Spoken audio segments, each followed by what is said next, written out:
but every single time when the plane would fly over in Natchitoches or the airport here, you look up there and go, yeah, that's not a mail plane. That's just a passenger plane.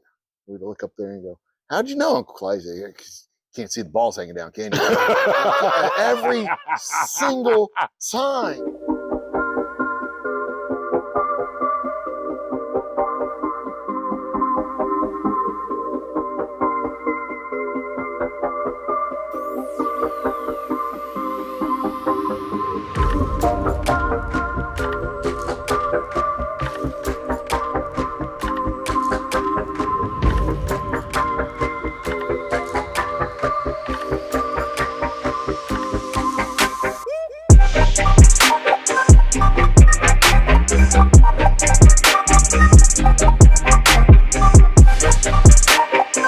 Let's get started with the history of how you got started in the whiskey business. Okay.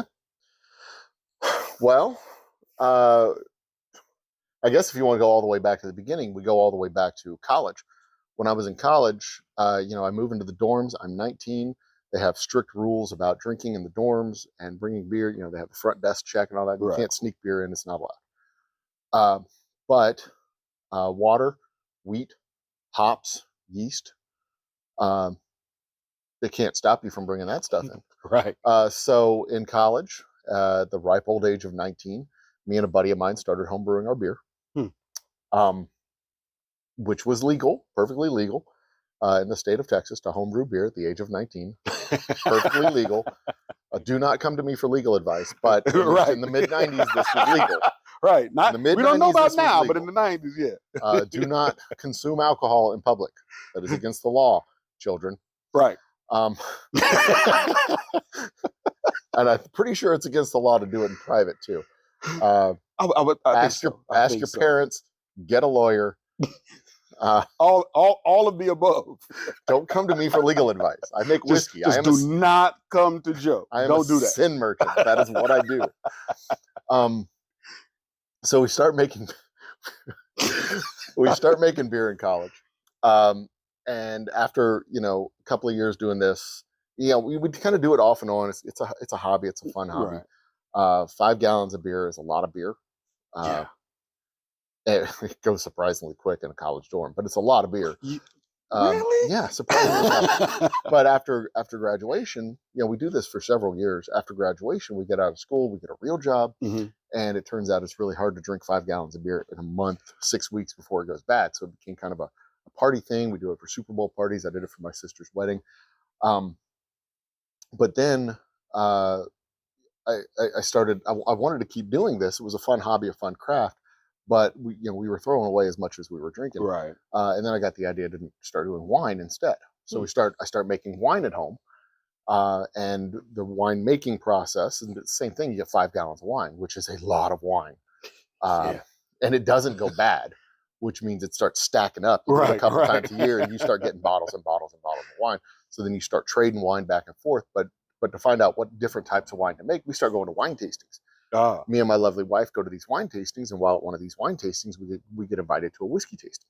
At this point, I didn't know whiskey tastings existed, because we're talking early 2000s. Right. I don't know whiskey tastings exist. I didn't really like whiskey. I wasn't really involved in the spirits world at all. And we go to this whiskey tasting, and I discover 2 things. One, American whiskeys, bourbons, can have as many varied and different flavors as scotches, as long as they come from different areas of the country and not just Kentucky. Right. And 2, they make really fantastic whiskeys outside of Kentucky.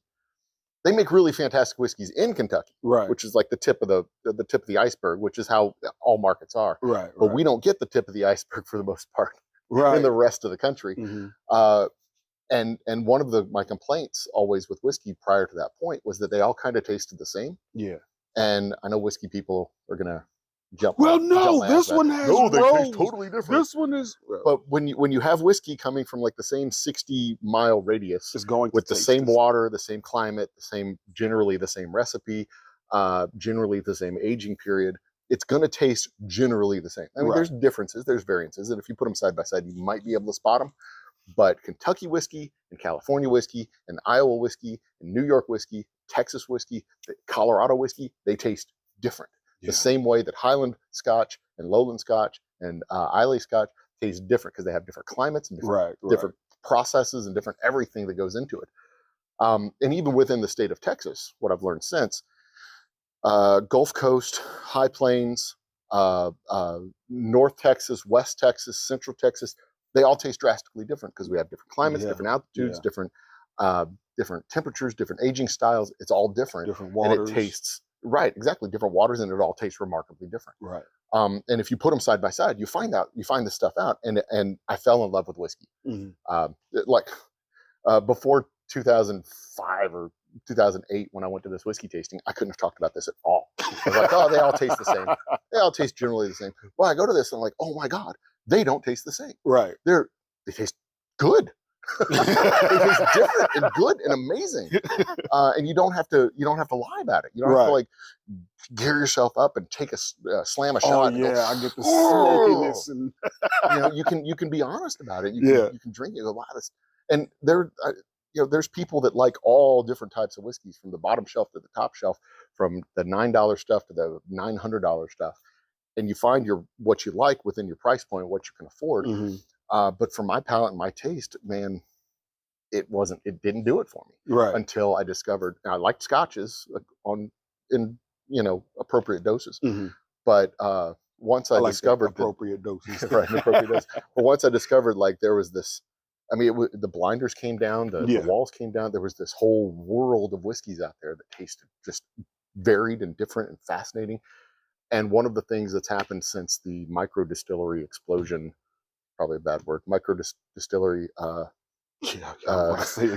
diffusion across the country, is a lot of small distilleries are doing different cool things that they just can't afford to do on a macro scale. Right. You can make 1,000 cases of something aged in a bourbon finished in a Cabernet barrel or something like that. Yeah. And they can't do that when you're making 1 million barrels a day, because you can't, there's not a huge market for it, and you can't afford to do it. Right. 1,000 for a small distiller, that's cool. We can do that.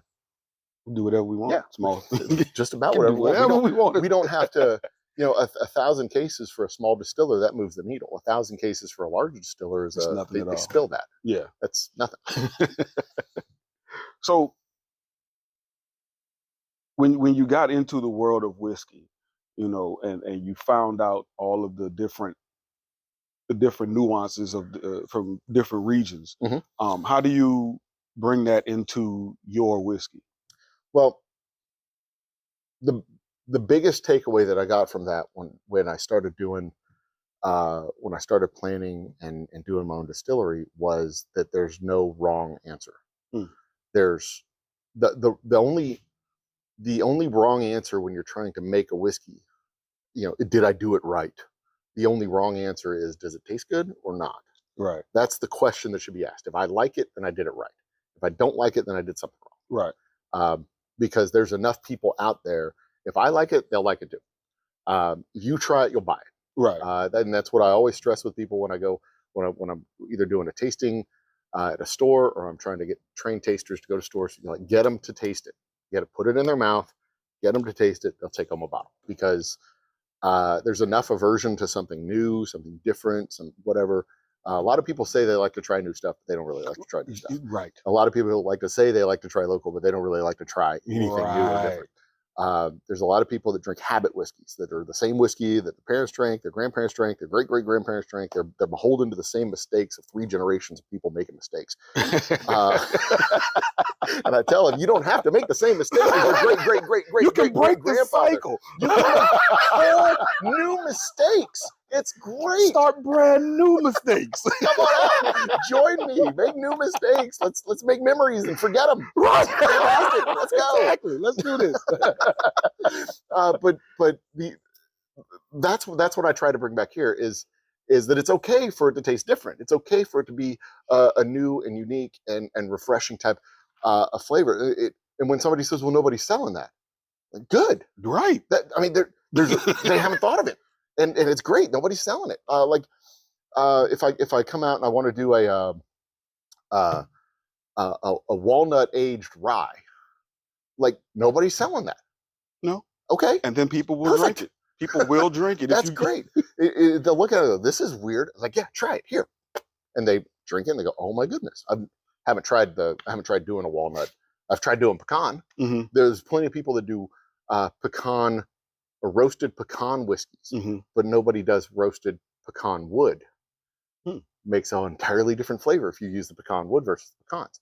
Or hickory smoked bourbon, or bourbon finished with hickory smoke, or a corn whiskey done with mesquite smoked corn, or there's all kinds of different variations that you can do with the grains themselves before they even go into the bottle. There's a little bit of limitation you can do with the bourbons. You can't add flavors or take away flavors or filter it or anything like that with the bourbons. Bourbon is the purest form of the corn whiskey, so to speak, because it's 50% corn, no colorings, no flavorings, nothing. It's just the whiskey and the barrel, and that's it. Right.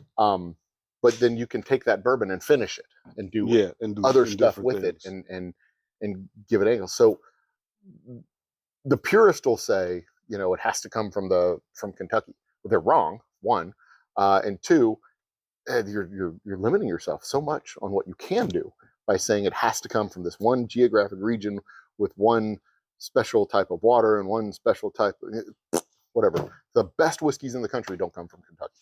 Right. Well, we're gonna get into some of these in a minute. And I can say that without hesitation. They can make some great whiskeys in Kentucky, but the absolute best whiskeys in the country do not come from Kentucky.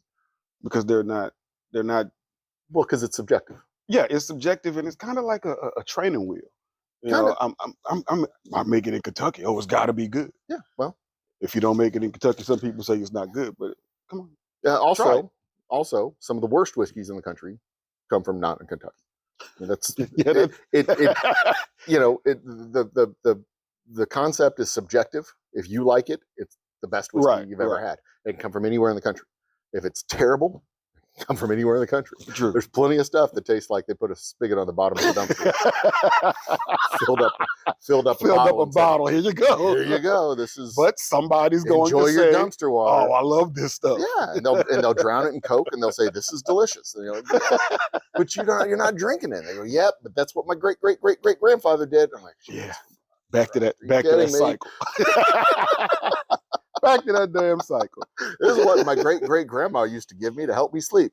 Like, yeah, this is what she would give you to stop you from complaining about not sleeping. I wouldn't do it either. Well, let's get into some of these tasty morsels. And note, you'll notice this, guys. You'll also notice this. I'm not gonna rag on any specific brand, but y'all have had it. Y'all know what I'm talking about. And we all know what you're talking about. Whatever brand is in your mind, that's the right one. That's the one I'm talking about. Because we've all had that one. Right. And it could be a different one for everybody. Just like the best one you've ever had is a different one for everybody. Right. So I've had 3 or 4 whatever that one that he's talking about, yeah, that's the one. And I've had 3 or 4 that I would consider the best one I've ever had, depending on the story that I'm telling, the mood that I was in, and just the ambience of the night. Yeah. Because the first best whiskey I've ever had is 100% related to a friend of mine's wedding. The next best whiskey that I've had is 100% related to my wedding. They're the best whiskey can be situational. Yeah. It doesn't have I mean, you don't have to be married to a bottle. Right. Try them all out. Try them all. Try them all. So we got these tasty morsels in front of us. Yeah. Okay. So what you've got in front of you is a flight of whiskey. Flight of 4 different whiskeys. On the left-hand side, you will see the lightest of the 4. Mm-hmm. That is a raw White Dog bourbon, 90 proof, just like you would have in the bottle. But it is our unaged bourbon, pulled from the still, cut down to 90 proof, as if we were going to bottle it, or as if we were going to bottle it for retail, just so you can get a comparison between that and the actual bourbon. Well, have at it. Yep. Actually, you know what? Wait a second. Save that one for last, because you'll want to have that next to the actual bourbon. Okay. Start from the other side. The right. This the is other left. This is the next lightest whiskey we have. This is our straight whiskey. Mm-hmm. You find it on the shelf with a purple label. Old Humble Straight Whiskey. It is 90% corn, 10% malted barley, aged 5 years in a used bourbon barrel. That's why it has that light color. Okay. And it is, well, you tell me what it is. I know what it is. I've had it before.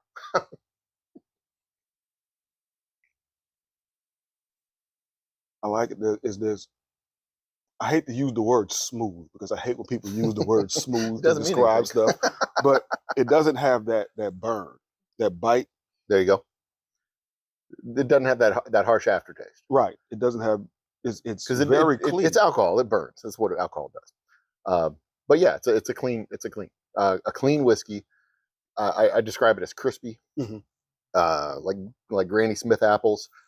It is Exactly. for whiskey. It would be what a Chardonnay is for wine, a dry Chardonnay. More like what's the dry one? Well, it doesn't matter. Blanc, Pinot Blanc, Pinot Blanc. That's the dry white, right? It doesn't matter. It's been so long since I've been to a wine tasting. Right. I like that. I really do. I really do. So before we get to the next one, a table full of people who smell their own farts. They're not all snobby, stuffy people. Some of them are really fun. Especially after you put a couple of glasses of wine in them. They're a lot of fun. But some of them are stuffy, snobby people who smell their own farts. From the mountains look, just drink it. Is it good? Is it good? That's it. Yes or no? Now, that's what we would do. We'd go to these tastings and go, I'll buy that one. We'll get that bottle. That's a good bottle. We'll get that. We'll get one of these. Yeah, that's all you need. I don't need to know what you find in it. Just drink it. It reminds me of the weekend in Tuscany I spent the shit, Gerard. Oh man. That's delicious to the aroma. Yes, indeed. Oh, it's delicious. Yeah, shut up. Would you buy it? No. Then shut up. Smell this one, Martha. Gerard and Martha. Gerard and Martha. It sounds exactly like snobs at a wine tasting. The snobbiest of the snobs. But to be clear, we had a lot of fun. And those people are a lot of fun. I can imagine. Some of them, not so much. And some of them are a lot of fun. And we laughed at Gerard And Martha. Okay, so we're going to be here all night. So the next one you got on the list, this is slightly darker. Mm-hmm. It is our special reserve. So we take a portion of our straight whiskey, the purple label, put it back in barrels and age it a second time to get our special reserve, black label. It is also 90 proof, aged 5 years in used barrels, finished in new barrels, slightly more refined, slightly darker, slightly deeper flavor.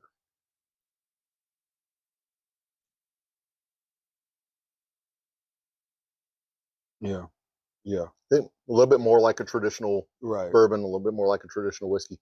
The reason we do it, the two different processes with the same base distillate, is I didn't like the way the straight whiskey tasted when we started with a new barrel.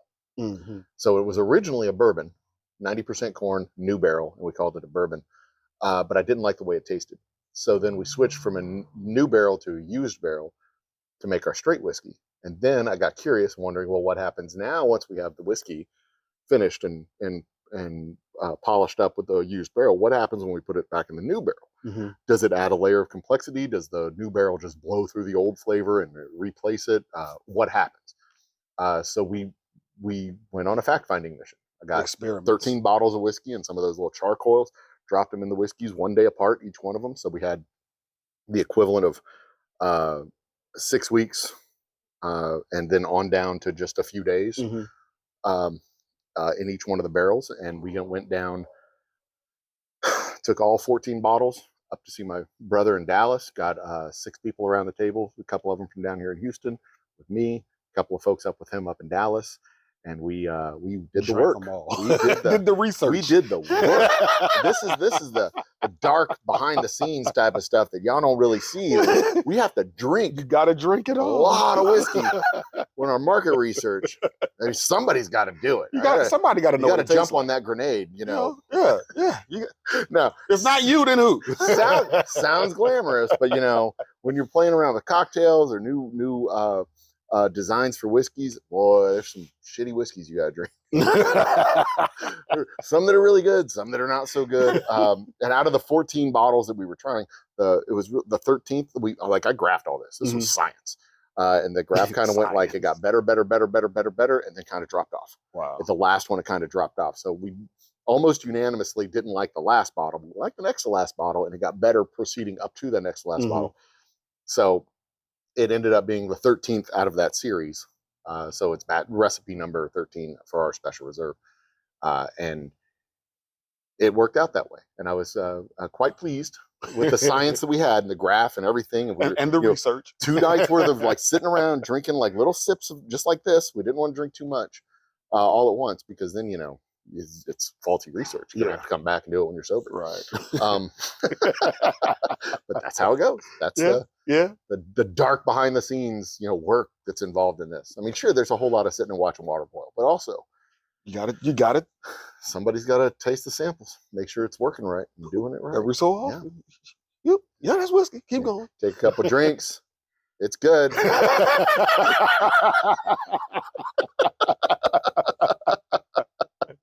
Yeah, I like that. He's not dead. Keep going.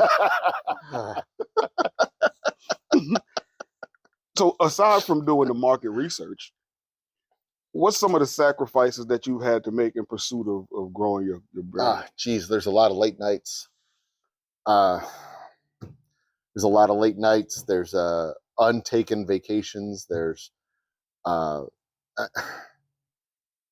it's not easy starting a business. There's a lot of stress. There's a lot of stress involved. There's a lot of compromises that you have to make. And you want to be able to do everything, but you can't. There's only 24 hours in a day. There's only, $100 in a $100 bill. You can't squeeze more money out of it. You can't. There's a lot of mistakes that get made, and mistakes cost you money, especially when you're a small producer, you're a small operation. Geez, one thing that happened, like when we were first starting out, had one of our storage tanks over here was full of whiskey, and we had a leak, and I lost about $3,000 worth of product out of our tank, just onto the floor and evaporated away.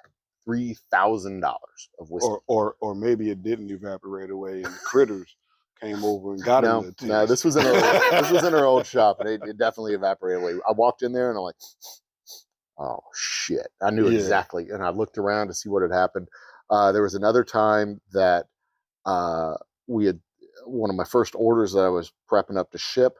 We had the boxes stacked up and ready to go, and it was really, really rainy that week, and the air inside the shop got really humid and really damp, and one of the boxes buckled, and we lost 11 cases of whiskey. Wow. Which is also about it was about $1,800 worth of product. Wow. That we lost because they just fell on the ground and shattered. And those, that was when I learned that I can't stack the boxes that I have to, there's a limit. And that's why we do stacks of 5 or 6 tops. But that, it's things like that, learning the business model and learning what you need to do, being flexible to change, being flexible to, if you're not flexible enough, you lose out on opportunities that you could have gotten sooner. If you're too flexible, then you flex away from something that might be working if you just stick with the program and stick with the plan and hang with it for another 2 months, 3 months. And it just, all the pieces fall together. But there's been more than a few times when I've been in Austin when my kid has a orchestra performance, and you just, you can't be in 2 places at once. Right. Now, on the flip side of that is you run your own shop, you can set your own hours. If I know I have to be somewhere at 5 o'clock and I know I've got 12 hours of work to do, well, I can just get up early and come in here and do the work and be done by 5. Right. And by early, I mean like 3. That's early. As opposed to, getting up at the normal time, 6, 7 o'clock, seeing the kids off to school, getting to, you get down into the computer work and you get up and come to do the shop work, and you can kind of split your day up and get yourself into a pattern. But probably the biggest sacrifice has been just the time that could have been spent elsewise. But it's not necessarily a sacrifice at the same time, because we make that choice within the 9 to 5 jobs too. Right. Because just like I'd have been in Austin for an orchestra performance instead of here in Houston, uh, there's been more than a few occasions where when I had my office job, I had to be at the office. Right. And I just couldn't get away from the office. And I tell you, it is an agonizing thing knowing that you have to be in an office. You have to be in a place to answer a phone for somebody else's dollar. Yeah. When you have obligations that you feel are far more important than that. Right. And it's less agonizing to know that I have to be on the road for $1 that I'm earning for my family than I am on the road for $1 earning for someone else's family. Right. So there is sacrifice to be made. It's not just, start a business, become a millionaire. It is definitely start a business and do a shit ton of work for a decade or more to maybe become $100,000 with $1 million business that you might be able to monetize, or your kids or grandkids might be able to monetize. Right. But it's also the same kind of sacrifice you make when you're working for Regions or Chase or Exxon or whomever, because they ask you to trade your time for their money. Yeah, they definitely do. They want you to trade your life for their money. And in this case, I'm at least trading my life for my money. Right. And companies ain't got any loyalty to us at all. They could turn their back on us in a heartbeat. In a heartbeat, and not think twice about it. Here at least my company cares about my situation. Right. They have to. Because my situation is my company. Right. And if you're working for whomever, Chevron, Exxon, Tesla, Amazon, whatever, they don't give a shit about your situation at all. You're a number. You're literally an interchangeable part. Yep. They can bring somebody else in and train you. Yep. What's this next one? All right, so that's a dark one. That is our double oak rye. Now this was our newest, latest. This was the first release that we had, the first all new release that we had since 2019. We released this in 2021, November of 2021, just about a year ago. This is a 95% rye, aged the equivalent of 7.5 years. What we did was 2.5 years in a barrel with extra oak staves in it, hence the double oak name. It's our double oaking process. It accelerated the aging period to give it the equivalent of 7.5 years in the barrel. It's much darker, much smoother, much more refined than your typical 2.5 year aged rye. It is it's a delight. And this was another one that we had to do a whole lot of market research. I'll tell you in a second. All right. Oh. Yeah. Oh, that is nice. We put a little bit of that in every bottle. a little O. Add some O in there. Yeah. A dash. I have a bucket of it back there. You putting the O in this one? No, put some O in that one. A little more. Oh. So I'm not I hadn't been a big fan of rye. People who like rye tend to like IPAs, and they like them for the same reason. IPAs are really hoppy, really aggressive, really flavor forward. And it's the same reason why I don't like ryes. I don't like IPAs. They're really aggressively flavored, really flavor forward. They kind of there's one particular brand that will always send a shiver up my spine. And when we were doing our market research, which is again drinking with a notebook, I had taken a proxy bottle of my rye, kind of a bottle that I had kind of whipped up, and several other bottles. And my brother bought several bottles. And he brought a friend of his over, and I brought a friend of mine up from Houston.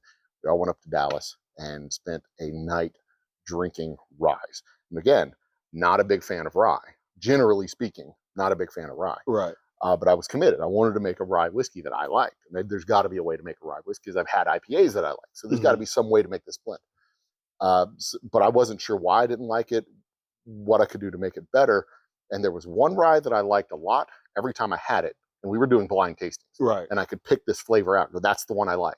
Which one is that? That's the one I hate this one. Which one is that? And it was always the same one. And the other ones, the ones in between, the one I absolutely hated and the one I absolutely loved, were mediocre to good to bad, But that one I hated, that one I loved. The one I loved every single time, the Woodford Reserve rye.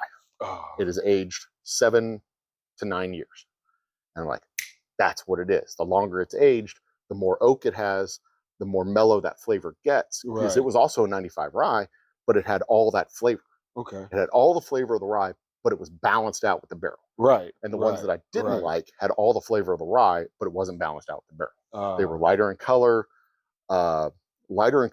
less barrel flavor, and just more aggressive on the rye. And I just didn't like them. And then somewhere in between was the 50-50 rye and corn. And I didn't like it because it wasn't enough rye. It wasn't enough corn. It was too sweet. While it wasn't flavorful enough, and it was too sweet at the same time. It just didn't work. And people like them. Nothing wrong with that. It just wasn't good for my flavor. My flavor palate. And again, it's subjective. It's all subjective. It's subjective. I mean, just because you like terrible stuff doesn't mean that's bad. Kidding. It is bad. No, I'm kidding. You're gonna get so many letters, so many comments. He was talking about me, dear YouTuber. I am offended by your guests, and they're gonna put it in the envelope and then lick the stamp, put it in the mailbox, and you're gonna get mail.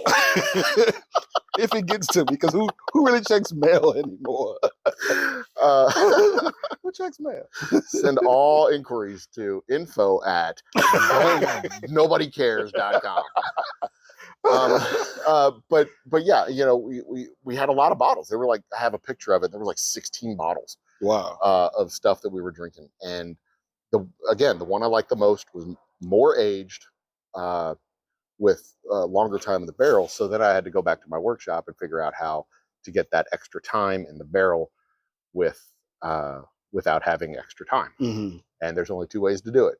You either put more barrel in the whiskey or more time in the barrel. And we had to do more barrel in the whiskey. Hence our double oak rye. And it's amazing. Thank you. Hence Thank you very much. Oh. A little bit of that in every bottle. So let's go with this. All right, so the last one we got. Now, I'll give you this. We'll put this side by side. Give me your glass over there. Put this side by side with our Boomtown bourbon.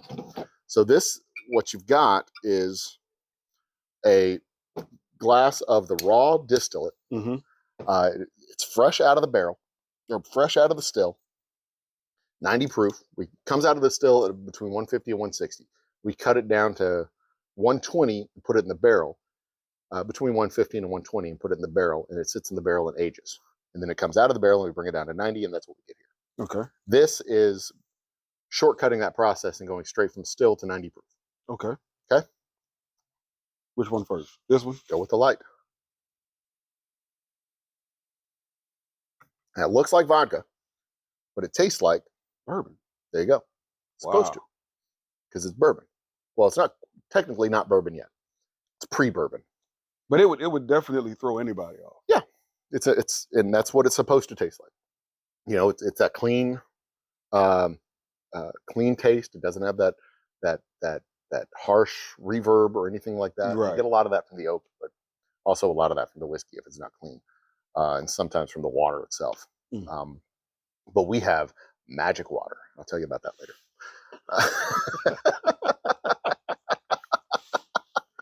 I like that. And I'm only half joking about that too. So now that, before it gets cut down to 90, you know, halfway down to 90 at 120, we put it in the barrels, it sits in the barrels, and then comes out of the barrels. We add water. It's a little bit light in color, but that's just the texture and character of our whiskeys.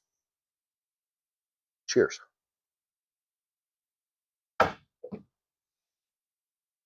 Wow, the difference is crazy. Yeah. Difference is really crazy. The barrel adds a lot more flavor. I feel it all. You feel how it starts to grow once you drink it, and it just kind of grows over your tongue, and it continues to interact back there with your still tasting it. Yeah. That's crazy. That is crazy. I've never gone from the raw to the finished product before. But see, that's one of the things that I know when it's coming off the still. I know that I've got something good. I know that I've done it. At that point, you can taste it and know that you did it right. It's not finished, it's not done, but you know when it comes off the still, I've got something. Wow, that's crazy. It is definitely something. Wow. So, so what's been the best part of your journey? The best part is when, I mean, the best part is when I see the plan come together. You know, there's been several nights when we do the live music here, we get the big crowd out, and like this is a hint of what's to come. Right. We're not there yet. You know, we can't do a big party like that every month, but when we get a big crowd out and it's a good party and get that good vibe, that's the point where I know I'm hit on something right. When I share the whiskey with people and they tell me that I got a good thing, you know, it's like when your wife tells you, "Oh yeah, you were right." Like I know, I know that, but it's good to hear. Thank you. It's good to hear it all the same. I mean, not to sound like arrogant, but I know I've got a good thing here. Right. I've had it. I've had it off the still. I've had it coming out of the barrel. I've had it out of the bottle. I've shared it with enough people enough times that I know when I see a review that says, "Oh, it tastes like gutter water." Like you haven't had it. No, I know you definitely haven't because there's people that don't like it. They're 100%. There's absolutely people out there that don't like it. Because it ain't for you. But when they don't like it, there's ways that they say they don't like it, and they don't just go, "Oh, that's gutter water." I know. I've done it enough. I've done thousands of tastings. I've given out thousands of samples at stores from El Paso to Beaumont, Amarillo to Corpus Christi. I've done thousands of them, interacted with thousands of people. I know what they say when they don't like it. And I know why they don't like it when they don't like it, because they tell me to my face. I can, even when they say they like it, you know when somebody's full of shit. Yeah. I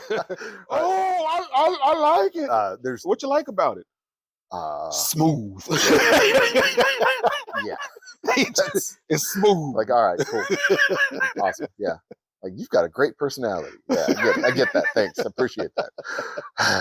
But that, that interaction with the public, knowing I have a good thing, knowing I'm on the right, I'm on the right path, I'm on the right process, generally speaking, even if I'm veering around trying to find that yellow brick road that may or may not actually exist. I know that if I stick with it, if I stick with the plan, if I stick with the program, if I do the work, it'll pay off. Yeah. And it's not often that you know that you've hit on that you found the seam. Right. It's not often that you do that, because there's plenty of things that you do in your life. There's plenty of times in my life that I've struck fool's gold. And I'm like, this is it. And it's not it. Yeah. But the fulfilling nature of running my own business, the fulfilling nature of being my own boss, the fulfilling nature of knowing the work I'm doing is valuable, not just for me, but for my family. And it's directly valuable. I'm not getting paid an nth of a percent of what I'm doing, because it has to get filtered through shareholders all the way back down to me. That's probably the best part. Just knowing that I've found that seam. And it's just a matter of getting to the mother lode before time runs out. Right. Yeah. Yeah. Because time is the one thing we can't get more of. And there's an urgency to it. There's an urgency to it, because I know that I don't have infinite amount of time. I'm getting older. My kids are going to go to college. I'm going to have to pay for that. And, they don't take whiskey for admissions. I've called, I've asked. They don't take product swaps. So there's an urgency to it. There's a compression to the time, and the older I get, the further down this process goes, the more compressed that gets. The runway's running out. You got to get that altitude and pull up with a stick eventually. But at the same time, it's like, I did this thing, and nobody else can do it. Nobody else can say they did it. I did this thing. Even if in the next 3 or 4 years we're still we still can't get the altitude we need, and it all comes apart. That's fine, because I did a thing. I did a thing, and nobody else can say they did it. Nobody else did it. Nobody else ran this marathon with you. These are my shoes, my shorts. I did it. My pavement. Those are my steps. I did it. Nobody else can say that. It's an amazing thing. And even if you strike out on your own and start a business and you fall flat on your face and fail, and you're in $100,000 in debt or whatever, you can say you failed. You did it. You did it on your terms. You actually did it. Because you know what happens when you get fired from wherever you're working? They bring somebody. It was their decision. Yeah. They decided they decided you failed. They decided you failed. You ran the race, but they said, you know what, it's not enough. You didn't hit whatever Go ahead. arbitrary criteria they wanted for you. They decided you failed, and then they bring somebody else in. Right.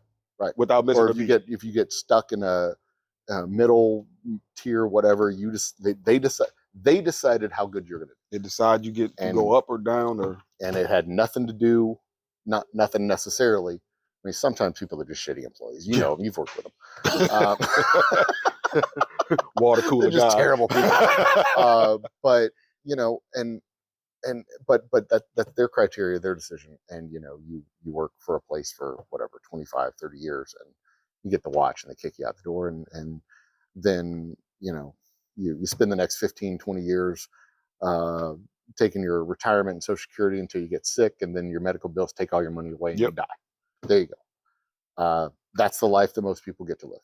Not many people get a chance to fail, right? Spectacularly, right? I love that, to fail spectacularly. So at the very least, I mean, I'm either going to be spectacularly successful or a spectacular failure, and that's the case either way. Even if you fail, now you know what not to do next time. Yeah, even spectacular failures can look back and go, "Hey, you see that crater? Let me tell you a story." and you know, if you end up somewhere in the middle, then you know that's what everybody gets to do. Right. They end up somewhere in the middle. Right. Not everybody gets a chance to fail. Not everybody gets a chance to wildly succeed. Some people are right. Most people end up right in the middle. And you know, if you aim high, if you hit the middle, you win. Yeah. Sometimes the middle of the road is the best place to be. That's how it goes. Sometimes. Not when it's high traffic. Well, heaviest traffic in the middle of the road is good. Yeah. Because traffic just kind of sits still. Right. You ain't got, have people getting on and getting off. Right. And you're just walking past all the parked cars. Right. Oh, this Houston traffic. There were so many in my former life with the job. There were so many times that I was so tempted just to pull off to the side of the road and walk. Like you get there fast. I can walk to the office from here. It's 4 miles. Takes you 2 hours. 4 fucking miles. 3.9999. Oh, and there's no reason. And then you get up there and there's absolutely no reason for the traffic. It's just somebody changed lanes and everybody stops for the next 18 miles. This Houston traffic is something else. I wish my bike was on the back of my car. Right. Pull over, lock it up, get on a bike. What are 2 of your most important principles? 2 of the most important principles. Well, you do the right thing. That is, and it's not always easy to do the right thing. Right. It's hard to do the right thing sometimes, but you do the right thing. I would rather do the right thing and miss out on some revenue than do the wrong thing and have to sleep with myself. Right. That would suck. And focus on what's important is the other major principle that I would go with. That, there's a lot of things that you can do. What we do, what I consider to be the most important thing, is making the best damn whiskey. Period. Not baseball hats or T-shirts or shot. I mean, we have shot glasses, but that's not what we do. I don't make money selling shot glasses. Right. I make money selling whiskey. Exactly. Live bands and stuff. We don't do entertainment. We don't do live music. I mean, that's not what I do. I'm not a producer of bands. I don't book. I'm not a band. I'm not a talent scout. Right. Like, if you want to play at my shop, sure. Here's a couple $100. Play at my shop. I don't give a shit what you play. I don't. Bring a crowd. Yeah. I want your people to come and listen to you so we can sell whiskey. That's right. what we do. We sell whiskey. That's all. I need the whiskey. And they're like, dude, what kind of music do you? I don't care. Do your people drink whiskey? Bring them. That's it. I don't, focus on what you do, because if you don't focus on the important things, if you don't focus on your important principles, then you lose focus of what you do as an entity, as a business, and you can, scatter out, and then you start worrying about what color the carpet's going to be. Right. Nobody gives a shit. Nobody cares. Nobody cares. I don't even have carpet. Concrete floors. You know, I mean, I sat there, God's honest truth. When I built this bar, on rock and roll. No. So I built this bar, spare pallets, laying around the shop, put them together to build this bar. I go to the Ace Hardware around the corner, and I go in and I say, okay, this is the color that I want. I want a dark hardwood top and kind of a blue bar front. And then I sat there for a solid 10 minutes looking at paint samples, you know, the little cards, the little paint cards, and going, what color, what, and rearranging them from like a blue gray to this blue, which is like seafoam blue, to a darker like sky blue, which is more blue than this. This is kind of a blue gray, more of a blue gray. But you know, and I'm sitting there agonizing over this stupid decision about the fucking paint on a stupid bar, when the whole time I should have just grabbed the damn paint and left. I mean, I spent way too much time thinking about the color of that paint. And the point is, nobody cares about the color of the paint on the bar, because what's important is what's on the whiskey, bar. the alcohol, you know, that's on top of the bar that you need to sell. And it was the same way with the labels. We've gone through several iterations of the labels, and there were several iterations of our website, and every single time I would get like bogged down in the weeds of, you know, what font to use, or what color to use, or what background to use, or what, you know, and finally, you know, what finally breaks it is that I just remind myself, I can change this. It doesn't matter. No. I mean, there's parts of it that absolutely matter, like the logo, the name, you know, this stuff matters, but ultimately what's written on the back, what color of it, the way it's arranged, the size of the bottle, the shape of the bottle, all that stuff's changed. And it can change every single time I make a batch. I can have a different cork, I can have a different bottle, I can have a different label, you know, it can all change. Right. You're not bound by the mistakes of yesterday. Focus on what you do best. Focus on what you do best. Focus on what matters. And then nothing else matters, because everything else can change. Great advice. Great advice. Thank you. Great advice. And I've done that with the whiskey, with the YouTube, with my education, with school, with my kids, with everything. Focus on what matters. I tell my kids all the time, people matter, things don't. Every single time that something comes up, it's what matters most. People are things. People matter. You focus on the things that matter, and that ties back with doing the right thing. People matter. Right. You know, you can do things with things and replace them and do different stuff. But it doesn't matter. People matter. People absolutely matter 100% of the time. Everything else is just stuff that can be replaced. Yeah. Amazing advice. And it doesn't matter what color your bar is. It doesn't matter. Nobody gives a shit. As long as you got alcohol. There's so many YouTube channels that talk about like clear ice and how to make the perfect ice and clear ice. Nobody cares. I'm telling you, if ice is the most important part of your cocktail, you have fucked up your cocktail. Yeah. Nobody cares about the ice in your drink. Nobody's drinking your Mai Tai and going, the ice is really good. Nobody cares. Nobody's grabbing your whiskey shot. That was Martha. Going, the ice is fabulous. Martha. And if they are, they're terrible people. Just slap them. The ice is God, nobody cares about your stupid ice. And yeah, there's presentation, it looks neat and stuff, but you know, if they're paying $14 for a drink, and the most important thing about your drink is the ice. As if it's clear. You have ripped those idiots off. And you see they put the ice that's the same height as the glass. Oh yeah. In the glass. Oh yeah. You get this much. You still get a two ounce shot or whatever, ounce and a half shot or 3 or 4 ounce drink. All cocktails are 4 ounces, by the way, just so you know. They just load you down with ice. You get more ice, it fills up the outside of the cup. It's done. You're still just drinking 4 ounces of coffee. But yeah, I tell people that all the time. Nobody cares. Nobody cares. Nobody cares what shape is the glass. Nobody cares about the whiskey. The whiskey matters. That's what matters. That's what matters. That's all of that. When I'm in here, the whiskey matters. It can be in mason jars.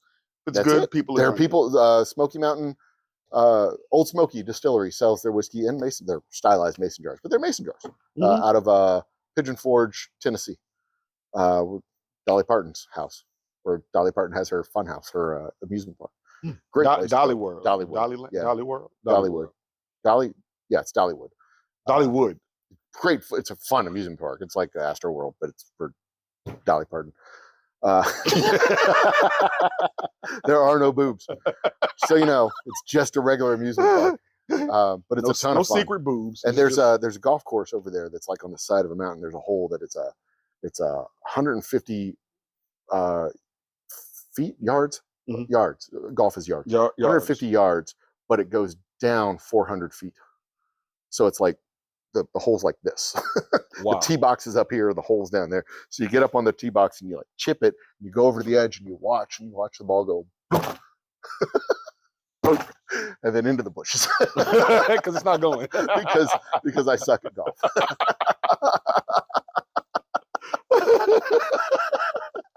Right into the bushes. I mean, I could have just thrown it into the rocks. It would have been easier. It would have been a lot easier. We all expected that. But no, I had to take 3 strokes off the tee to put it into the rocks down 400 feet below.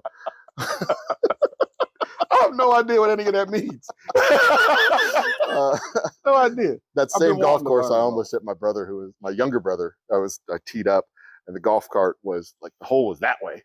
Mm-hmm. The golf cart was like over there. And I teed up, and I almost hit him at the golf cart. I am bad at golf. Just so you know, stand behind me. If you ever play with me, stand behind me. You're probably safer there. Duly noted. Or on the green. Because it's not going there either.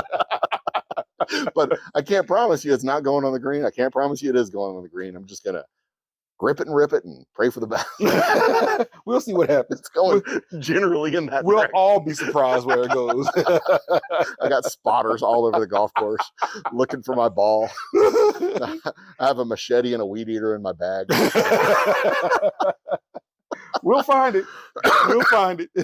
Every ball has a GPS beacon on it, just in case.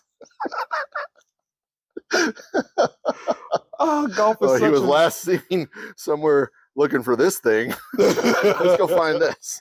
Golf is such a weird sport. I've never paid that much money to be angry for an episode.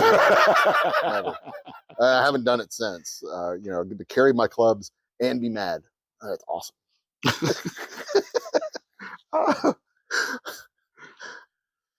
See, I usually use my knife and I just cut a hole in it like some kind of savage. I ain't fancy. I've done that before. So this is your own brand? Yes. Tell me about your brand, man. So it began.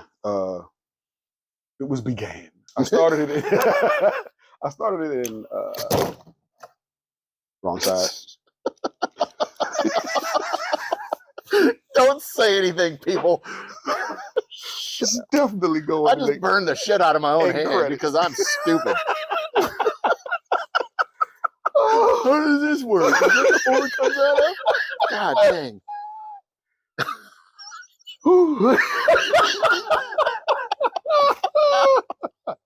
Okay, so I have a torch, a regular torch, and like click, click, click, flame comes out the end. I have regular lighters, like normal people. I don't have a fancy golden lighter like this. Ah, damn. It's just a little fancy. I brought the fancy one for the interview, the fancy interview. That's got it. I know you toast the end first, so you don't. And it's a softer flame.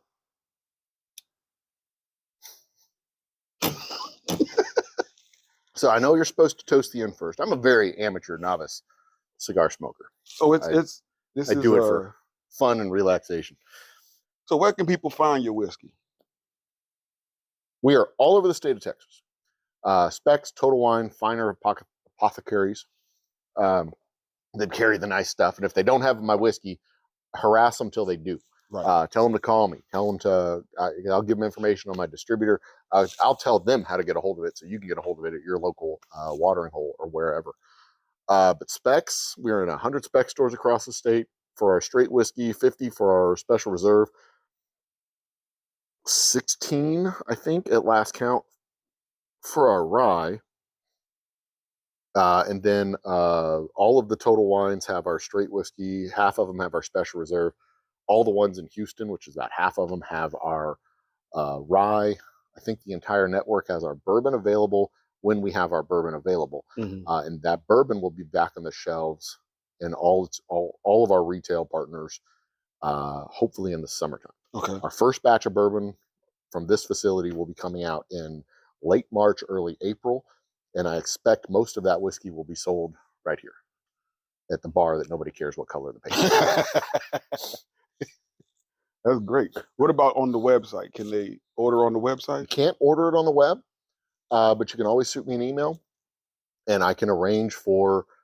I can either tell you how to get a hold of it, or if you're out of state, there's third-party arrangements that can be made. We can't sell it directly, but we have representatives who can buy it from the store and sell it to you directly, peer to peer. Okay. Okay. Makes sense. And that's usually how people want it. Like, God, I've had reps get whiskey to people in Australia, Scotland, Connecticut, Washington, California, Alabama, Florida, Georgia, Arkansas,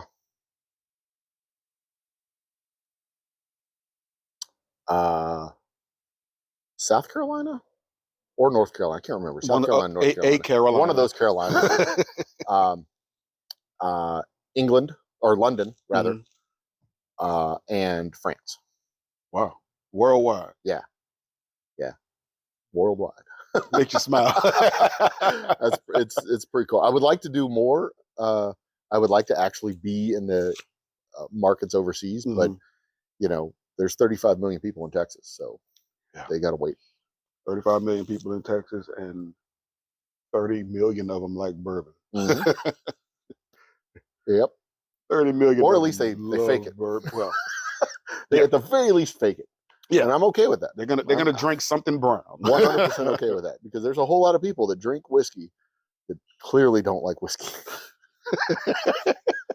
I know of one. I know of one for sure. And that's one of the fun things one of the things I like when I go do the tastings that I do. I'm the owner of the company, so I don't mind giving you a little back and forth. You come up, you're like, I'm a Crown man. This is what people usually, stuff that people usually, oh no, I'm a Crown man. I'm an Evan Williams man. I'm a Jack guy. Like you don't have to be. You could be a good person. Just anything to make them stop and turn and engage, because that's the whole point, just to get them to engage and talk. Right. Like, if any of you kids out there thinking about a life in sales, any of you thinking about doing anything in sales, the most important thing you're doing in sales is it's a numbers game. You got to talk to people. If they won't talk to you, you won't sell shit. If you won't talk to people, you won't sell shit. You've got to engage with people. You got to actively talk to them. One of the best pieces of advice that an old CFO of mine gave to me. I was in the beginning of getting my MBA. He was a CFO. I thought that I wanted to be a CFO at the time. Like, how'd you get to where you are? Because you didn't just come out of the womb as a CFO. What did you do to get to where you are? And he said, I told everybody what I wanted to be until I got to where I wanted to be. I was like, okay. And that's not the same as speaking it into existence or telling universe or manifesting whatever. That's mumbo jumbo bullshit. That is telling people, that's networking with people. That's telling people I have an ambition to do X. And then eventually, when somebody hears about a job that leads towards X, they think of you and they recommend you, and then you get the call. And they also tell you how to get there. Hey, you need to talk to him. You need to go over there. You need to do this. Oh, you want to do that? You need to go see that guy. Exactly. Then you get people on your side. And it's one thing to say I want to be a CFO, and then you act like a dip. But if you're telling yourself and you're training yourself, I want to be a CFO, I want to be a CFO, I want to be a CFO, you act like a CFO, you do CFO things, you read about CFO stuff, and you work towards that. Right. And then you meet people that can help you work towards that. And that's networking. That's the goal. That's thinking with the end in or beginning with the end in mind. Right. If you want to use a Franklin Covey buzzword. Also, I hate buzzwords. Business school BS. Oh my God, there's so much nonsensical stuff. But that it was not true business school. That was like people advice. Of just tell people what you want to be when you grow up. Tell people what you want to do. And I want to sell my whiskey all across the country. I want to sell my whiskey all in the whole state of Texas. I want my grandkids to be able to sell my whiskey. That's what I want to be when I grow up. That's what I want to do when I grow up. I want to be the Old Humble whiskey baron. The Old Humble Whiskey I Baron. want to. That's what I want to be when I grow up. This is what I want to do when I grow up. And I tell people every day that it killed me when I was doing this part time, doing my other job full time. When people said, "What do you do?" and I had to be like, "I work at corporate job." Blah, blah, blah. When I started doing this full time, if you're like, "What do you do?" I'm like, "I make whiskey." I make whiskey. And people go, "Ooh." Oh yeah. Oh yeah. Oh yeah. Absolutely. When you're in a group of people and they're going around introducing themselves and they're like, "I work in HR, I'm a data analyst, I'm a financial advisor, I make whiskey." Like, "Oh, I want to talk to you." Yeah. And, you're suddenly the life of the party. Almost to the point now where I don't like telling people because I know it's going to hijack the conversation. I'm going to have to talk about this. And I want to talk to the financial advisor everything guy. dealing with whiskey, how long, and I want to talk to the financial advisor guy who works in the energy sector because I'm really curious. Like, what does fusion energy mean for the future of the energy sector? I want to know. But they're like, "What got you into whiskey?" And we'll get to that. Now I need to answer all these same questions I answered all the time. Tell me about fusion power. What is it like about, what's it like in the market? What are they talking about at the board? I want to know more about that. We'll get to that. Whiskey. Did you bring any? You're in a room like this is an astrophysicist and I've been in a room with an astrophysicist and a person who worked on the space station and a person who's helped with the Artemis mission. I've been in a room with NASA like brain people. Like they got big giant balloon heads full of brains, and they're like, "Tell me more about whiskey." I'm like, "No, I want to know about astrophysics, Andromeda. What do they see in Andromeda when they look at Earth? Because it's like 25 million light years away. Do they see dinosaurs when they look at the Earth? Tell me more."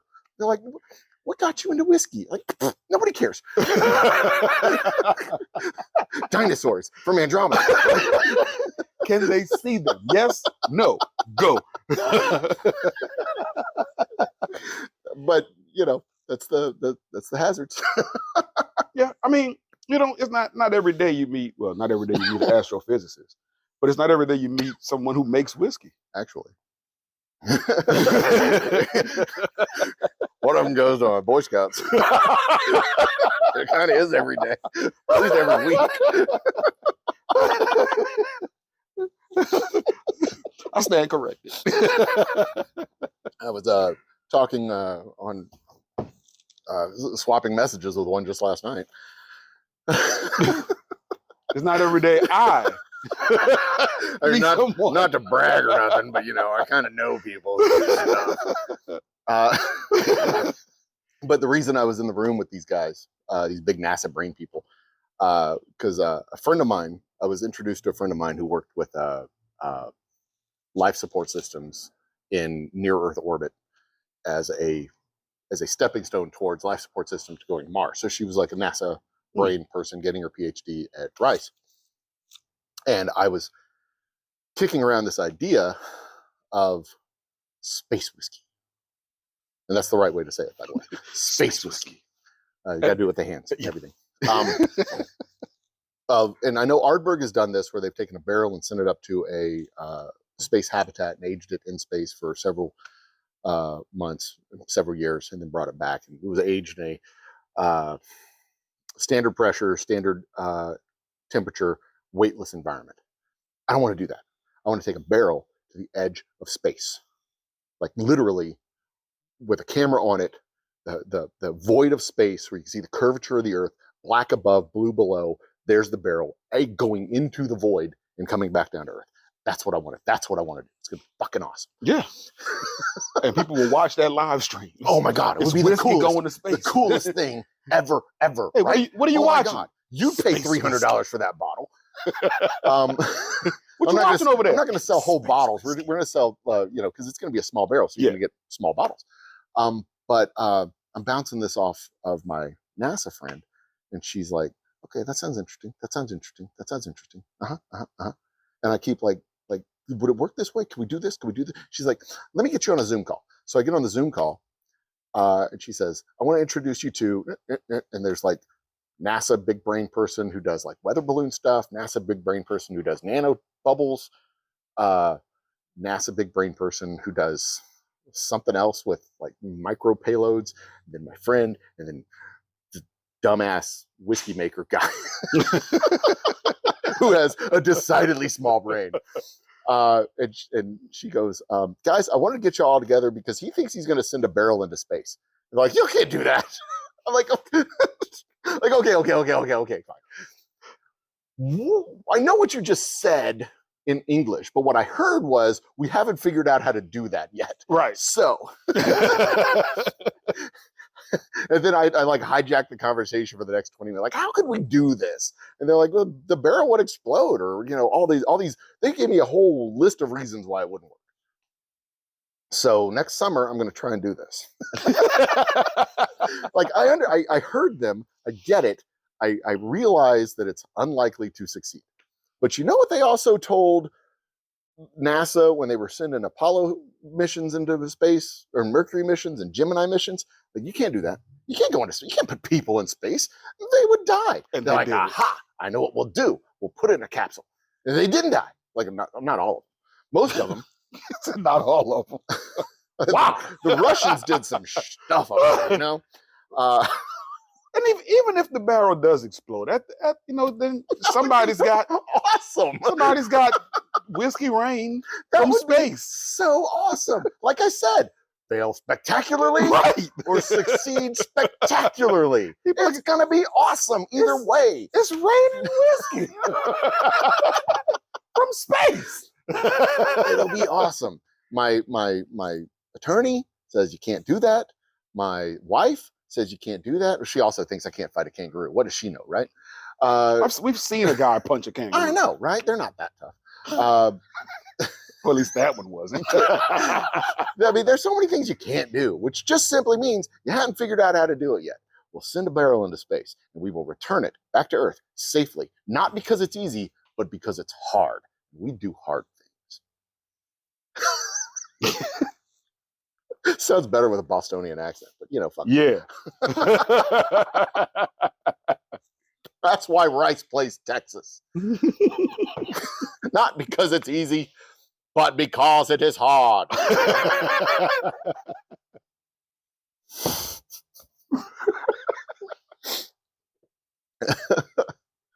But yeah, that's going to be a cool thing. That's going to be amazing. We finally do. It may not be this summer. It may be next summer, 2024. But I have a whole plan. My own Gemini, Mercury Gemini, and Apollo plan to test the components, to test the delivery device, and then put it all together. And it's going to be cool. That's going to be awesome. It may not do anything. One of the big brain NASA people said, "Yeah, it's not going to be up there long enough to do anything." Like, okay, but the barrel went to space. Now I can say it's space whiskey. It's space whiskey. Send a barrel up into space for 2 hours. Who cares? It's going to be awesome. He's like, it's not going to change the flavor. It's just 2 hours. Like, okay. Unless it explodes. Right. Change the flavor. That'd be awesome. Then you just get space whiskey. They couldn't appreciate but it'll be awesome part of the whole plan. Right. Like, right. It'll be awesome. Once they grab hold of the it'll be awesome, they'll be all right. Yeah. I mean, they don't do stuff just because it would be awesome. They do stuff because it will have a practical function, a practical purpose, but that's why NASA didn't send a car to Mars, because there's no purpose of sending a car to Mars, but it was awesome. Yeah. I watched it. I still watch it. I check the live stream of what's going on with the car, the red Tesla floating around space. It's a live stream, by the way. You can go check that out. Oh shit, it is? I think so. I haven't checked it in a long time, but one of these ding dongs know. I'm kidding. You're not ding dongs. Not all of you. Well, you are, Jerry. Jerry from accounting. Jerry, you're the worst.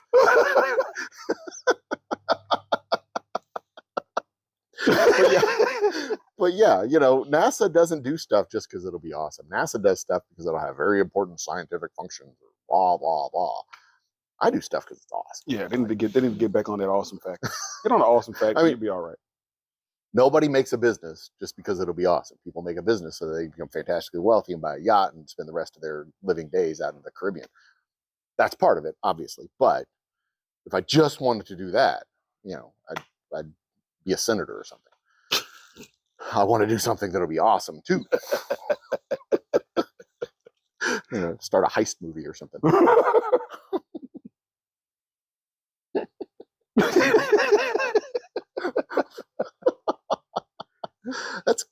ash on this thing too. Oh yeah, It's nicely well packed. That's cool. Good stuff. This is a pleasant smoke. I I'm appreciate it. thoroughly enjoying this. It'll hold that ash for a while. I just like knocking mine off because if I don't, I'm gonna wear it. Yeah, I just want to see how long I can go.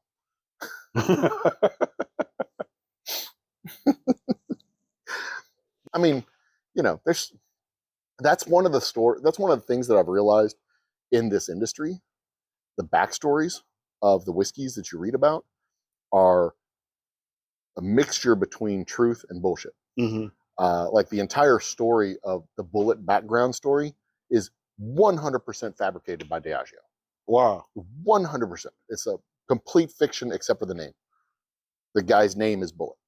Wow. That's his last name. Which, you know, Uncle Nearest that we all learned about in 2016 for the first time. I read that story and I'm like, did he really, like, how much of this is real? How much of it is fabrication? Right. Because did he even exist before 2016? Because that was the first time this story came out. And the next thing you know, 5 years later, they have a whiskey. Clever marketing. Yeah. Clever marketing. I never thought about it. And that I way, don't know if Uncle Nearest really existed. I'm not the expert on Uncle Nearest whiskey. And you know, they'll say he absolutely existed. He was the guy, for those of you who don't know, Uncle Nearest was the guy who taught Jack Daniels how to make whiskey. He was the slave who Jack Daniels worked under at this Mormon's, you know, his adopted father, who was a Mormon in Tennessee. And he worked with Uncle Nearest, who was the plantation's distiller. And Uncle Nearest taught Jack Daniels how to make whiskey. That's the story. Per the New York Times article in 2016, which has become the official marketing line for the Uncle Nearest whiskeys that have come out since then. True. And I'm pretty sure it's an independent label that's not owned by the same company that owns It's Jack Daniels. definitely independent. But neat how it worked out that way. The story comes out in 2016, then 5 years later you have the whiskey. Neat how it works out that way. It just so happens to be a 5-year aged whiskey. Ah, go figure.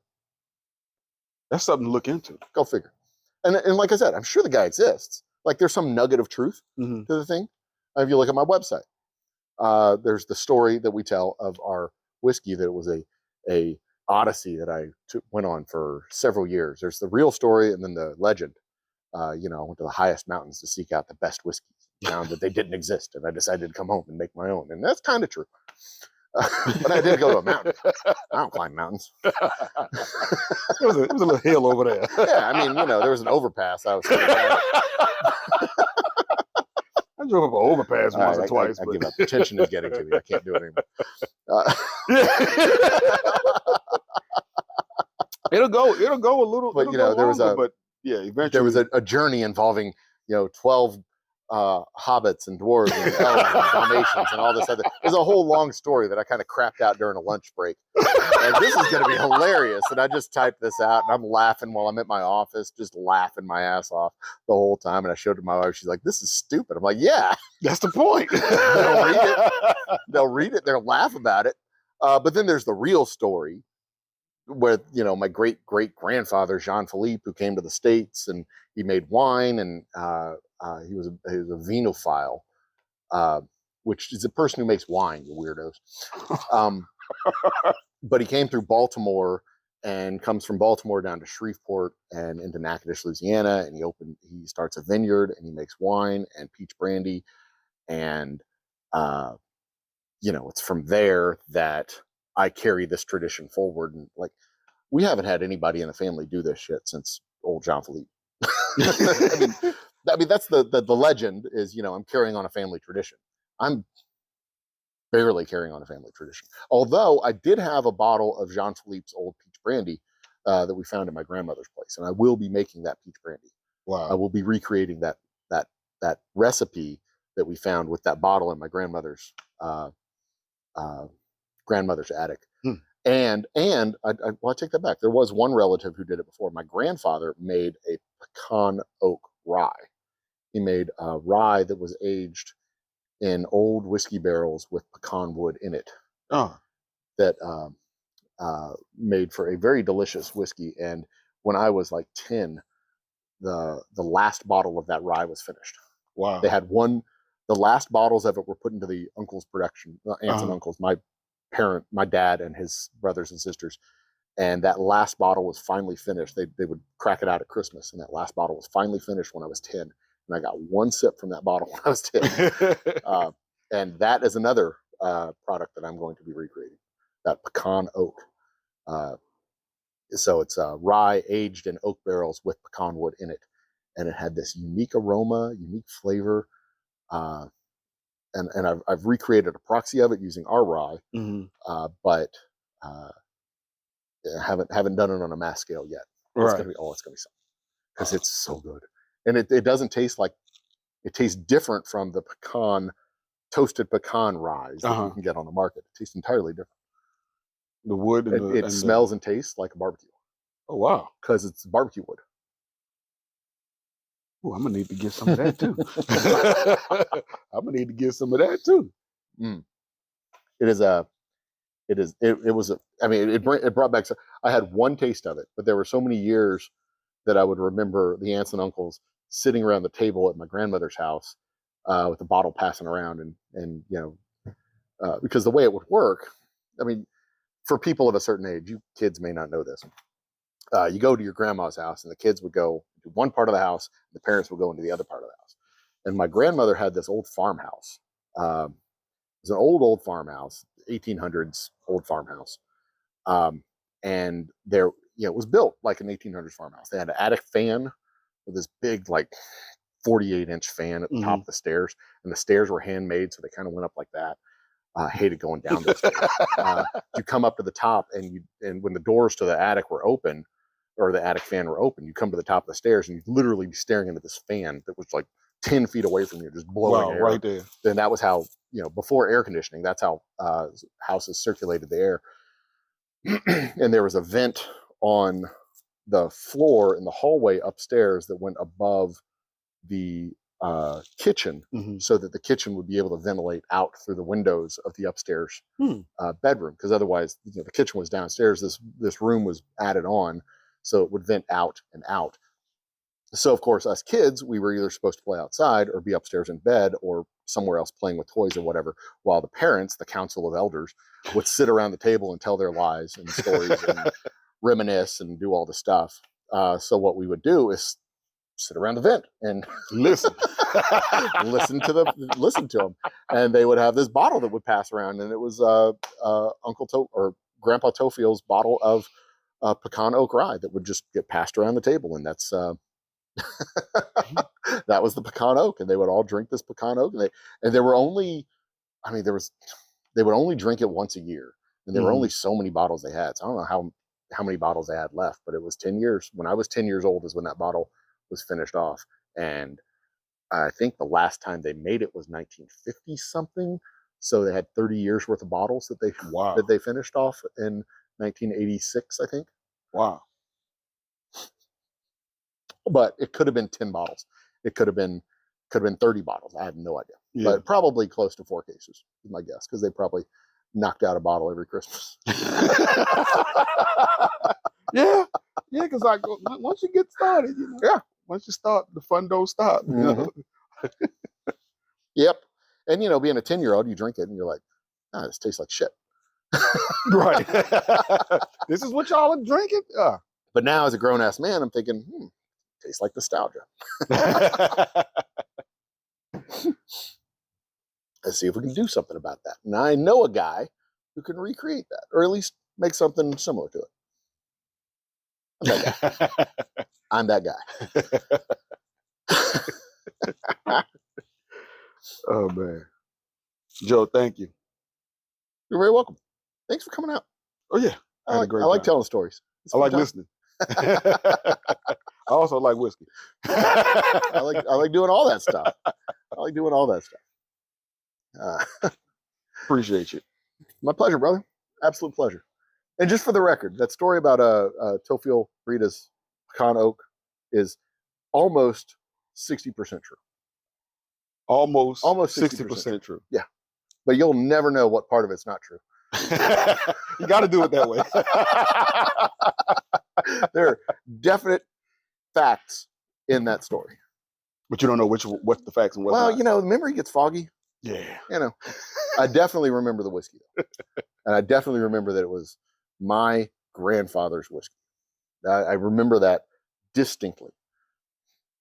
And what they would do is they would actually have the barrels and bury it in the pecan grove.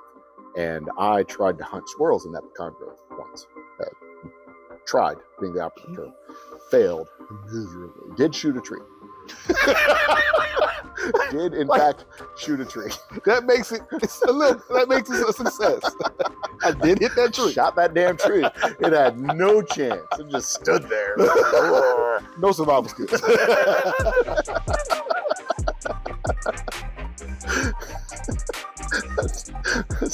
A 12 gauge or 20 gauge shotgun against a pecan tree. It just laughed at me. It just laughed. And you know, when I was a kid, that was pretty much the only thing I could hit with a shot. A tree. I did hit a river. I hit a river. Those move. I drank a Coke and I threw it down into the river. They had a farm that was on the Red River in Natchitoches, Louisiana. Mm-hmm. Threw it down through an overhang, bluff, threw the can into the river, and I looked down and I shot. I hadn't shot anything all day. I hadn't hit nothing. I'd gone through almost a whole box of shells, hit nothing. Maybe the horizon, maybe. Pretty sure I missed that too. Oh, blam! Into the water, and the can was here, and ripple in the water was here. I missed the can in the water from above. I was so bad at it when I was a kid. God. And to make matters worse, like all my uncles and cousins, I was the youngest of all the cousins too, because my mom and dad are the youngest of their brothers and sisters. So my brothers and sisters are the youngest of all of our cousins. All of my cousins are 10, 15 years older. So yeah, they're ancient, old people, old. They're all AR people. Like, I'm on YouTube. They're like, what's a YouTube? All right, Grandpa.